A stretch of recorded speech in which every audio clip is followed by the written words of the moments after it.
बहुत सारा वेलकम है आपका इस वीडियो में। ये वीडियो बहुत खास होने वाली है क्योंकि हम बात करने वाले हैं ऐसी 5 टिप्स एंड ट्रिक्स की जो आपकी बहुत ही बेहतरीन तरीके से हेल्प करने वाला है आपके CSIR नेट को क्रैक करने में, वो भी एक अच्छी रैंक के साथ में। तो चलिए वीडियो को शुरू करते हैं, लास्ट तक जरूर देखना अगर आप ये जानना चाहते हैं तो। ठीक है, चलिए बात करते हैं सबसे पहले टिप्स की, जो कि है handle the syllabus smartly. Exactly जिस पेपर की आप तैयारी कर रहे हैं वो पेपर बहुत स्मार्ट है, मैं आपको पहले बता दे रही हूं, और उसका सिलेबस उससे भी ज्यादा स्मार्ट है।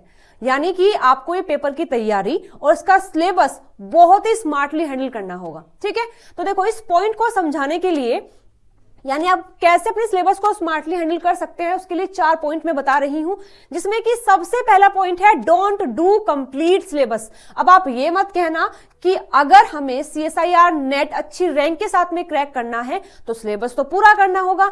नहीं, ऐसा बिल्कुल भी नहीं है। हम जानते हैं CSIR नेट लाइफ साइंस के सिलेबस में 13 यूनिट होती है और पेपर में बहुत सारे क्वेश्चंस आते हैं, बहुत सारी चॉइस भी होती है। तो ऐसा बिल्कुल भी जरूरी नहीं है कि आप पूरा सिलेबस करेंगे तब जाकर ही आप क्वेश्चंस को अटेम्प्ट कर पाएंगे, ऐसा बिल्कुल भी नहीं होता है। काफी चॉइस आपके पास है, तो सारी यूनिट ना भी करे तो भी काम चल जाएगा। तो आपको इस तरीके से ही काम करना है कि आपको केवल 9 से 10 यूनिट्स ही करनी है, और वो 9 से 10 यूनिट वे होनी चाहिए जो बहुत इंपॉर्टेंट है। कैसे इंपॉर्टेंट है, यानी वहां से बहुत सारे क्वेश्चंस आते हैं, वो यूनिट काफी मार्क्स को कैरी करता है। ठीक है, तो आपको 9 से 10 यूनिट ही करनी है और इंपॉर्टेंट वाली करनी है।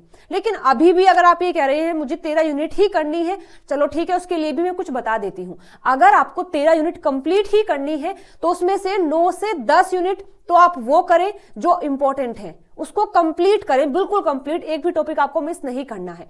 और बाकी जो यूनिट बची हैं, जो लीस्ट इंपॉर्टेंट है, जो कम मार्क्स को कैरी करती हैं, उनके आपको मोस्ट इंपॉर्टेंट टॉपिक ही करने हैं। ठीक है, बात समझ आई?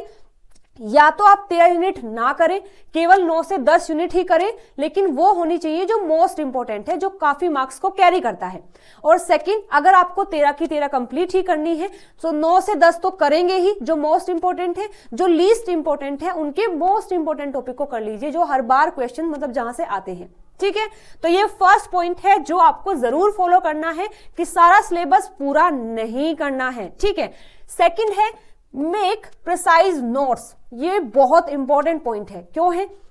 देखो, जब कभी भी आप कोई यूनिट कर रहे होते हैं तो साथ साथ उसके प्रिसाइज नोट्स बना लीजिए। मैं बात कर रही हूं प्रिसाइज नोट्स की। इसका मतलब है कि आप उन पॉइंट्स को लिखेंगे अपने नोट्स के अंदर जो काफी जरूरी है, यानी कि वो जो टॉपिक है उसमें से जो मोस्ट इंपोर्टेंट पॉइंट्स हैं उनको केवल आप लिखेंगे, उन्हें कहेंगे आप प्रिसाइज नोट्स। इनका फायदा क्या है? देखो, इनका फायदा आपको तब दिखेगा जब आपके एग्जाम्स करीब होगा और कुछ दिन ही बचे होंगे और उन कुछ दिनों में आपको पूरा सिलेबस रिवाइज करना होगा। उस टाइम पर आप समझेंगे इनकी कीमत क्या है। ठीक है, लेकिन उस टाइम पर आप ये नोट्स बना तो नहीं पाएंगे। तो ये कब बनाने हैं? जब आप यूनिट को कर रहे होंगे उस टाइम पर ही आप ये प्रिसाइज नोट्स बनाकर रख लें, और जब आपका एग्जाम नजदीक होगा या फिर बीच में भी आप उनका रिवाइज करते रहें। ठीक है, तो ये मोस्ट इंपोर्टेंट पॉइंट है आपके सिलेबस को अच्छे से हैंडल करने के लिए।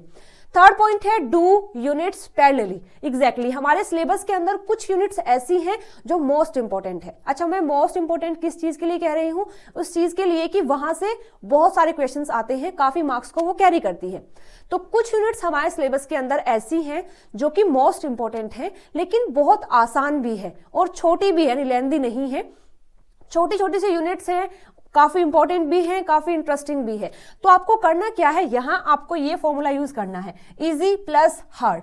यानी कि एक टाइम पर आप 2 यूनिट को कर सकते हैं, लेकिन कॉम्बिनेशन कुछ ऐसा होना चाहिए, एक इजी होनी चाहिए यूनिट, एक हार्ड होनी चाहिए। ना तो दोनों इजी होनी चाहिए तो आप बोर हो जाओगे, ना ही दोनों हार्ड होनी चाहिए तो आप कर नहीं पाएंगे। कॉम्बिनेशन आपको ये वाला बनाना है, एक इजी यूनिट, एक हार्ड यूनिट। अब वो यूनिट कौन सी है जो आप पैरेलली कर सकते हैं? देखिए, वो है सेल बायोलॉजी, इकोलॉजी, एवोल्यूशन और जेनेटिक्स। ये 4 यूनिट ऐसी हैं जो मोस्ट इंपॉर्टेंट है और जो काफी इजी भी है। तो आप इन 4 के साथ में कोई और यूनिट को पैरेलली कर सकते हैं। जैसे कि मान के चलिए सेल बायोलॉजी के साथ में आप सेल कम्युनिकेशन जो सेल सिग्नलिंग वाली यूनिट है इन दोनों को कर सकते हैं। इकोलॉजी के साथ में आप बायोकेमिस्ट्री शुरू कर सकते हैं।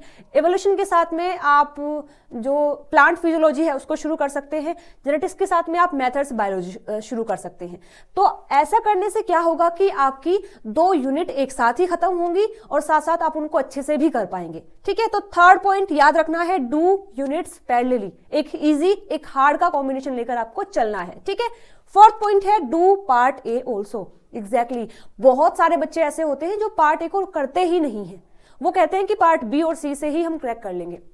ठीक है, आप क्रैक तो कर लेंगे, लेकिन एक अच्छी रैंक लेने के लिए, अगर आपको एक अच्छी रैंक चाहिए तो पार्ट ए करना बहुत जरूरी है, क्योंकि पार्ट बी और सी सिलेबस का पार्ट है, वो तो सभी कर लेते हैं। ठीक है ना, लेकिन पार्ट ए कोई कोई बच्चा ही करता है, यानी बहुत कम करते हैं।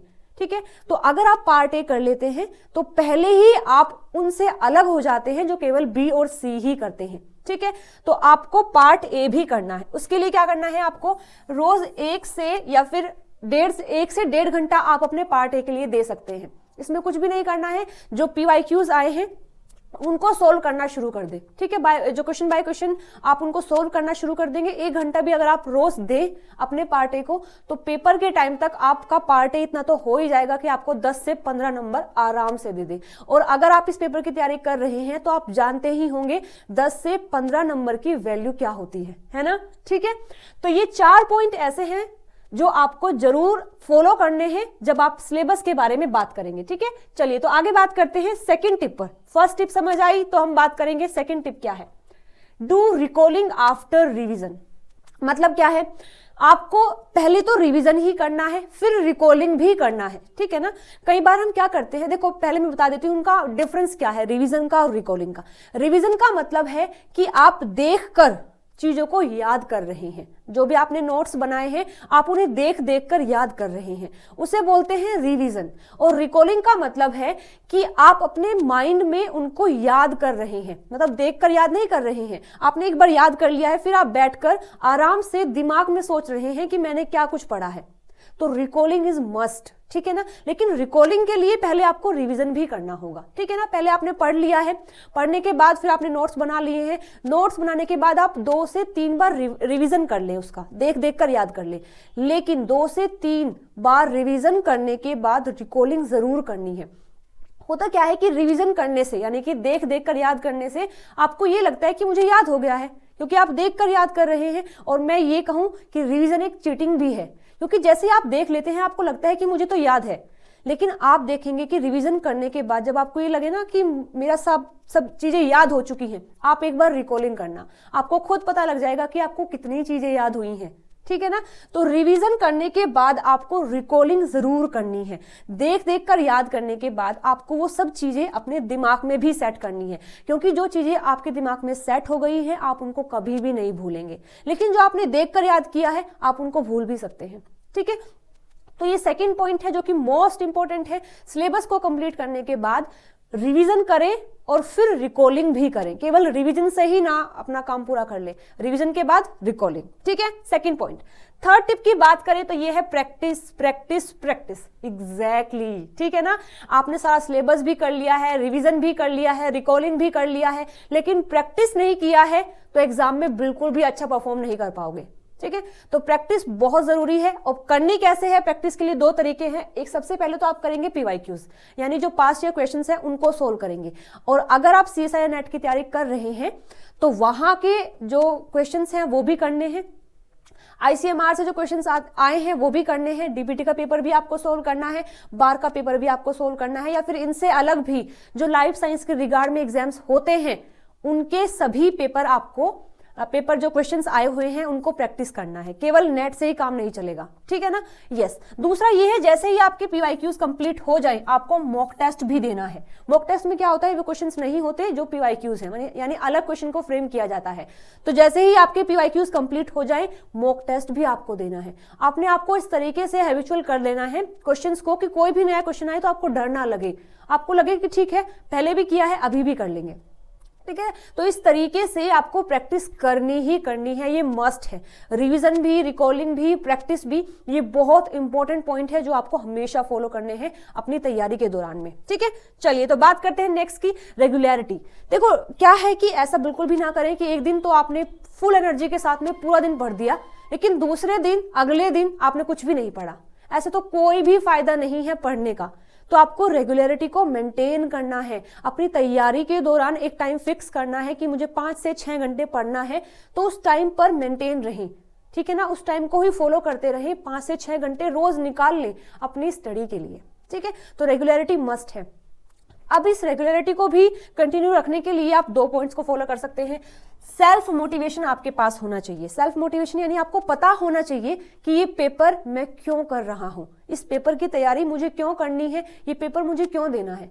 अगर आप कोई चीजें क्लियर होंगी तो वो आपके सेल्फ मोटिवेशन की तरह काम करेंगी। या फिर आप ऐसा भी कर सकते हैं कि एक पेज पर जो भी डिजायर एयर आप चाहते हैं, जो भी रैंक आप इस एग्जाम में चाहते हैं, उसे लिखकर वहां पर पेस्ट कर दीजिए जहां बैठकर आप पढ़ते हैं। ये भी आपके लिए काफी अच्छा मोटिवेशन हो सकता है। मैंने ये चीजें फॉलो की है। ठीक है, और सेकंड ये है टू डू लिस्ट। अपना दिन खत्म करने में जैसे ही आप सोने जाते हैं उससे 10 मिनट पहले ही अपनी टू डू लिस्ट को तैयार कर ले। यानी कल मुझे क्या करना है, क्या रिविजन करना है, क्या रिकॉलिंग करना है, किस चीज की प्रैक्टिस करनी है, कौन सी यूनिट करनी है, सब कुछ आपका पहले ही हो जाना चाहिए सोने से पहले। और जैसे आप उठेंगे एक बार फिर से चेक कर ले अपनी लिस्ट को और फिर अपने काम पर लग जाए। ठीक है, तो ये 2 पॉइंट्स हैं जो आपकी हेल्प कर सकते हैं रेगुलर रहने में। ठीक है, चलिए तो आगे बात करते हैं। सबसे लास्ट वाला पॉइंट है but not least, believe in yourself. देखो आपको भरोसा करना होगा अपने ऊपर कि जिस पेपर की मैं तैयारी कर रहा हूं वो मैं क्रैक कर सकता हूं।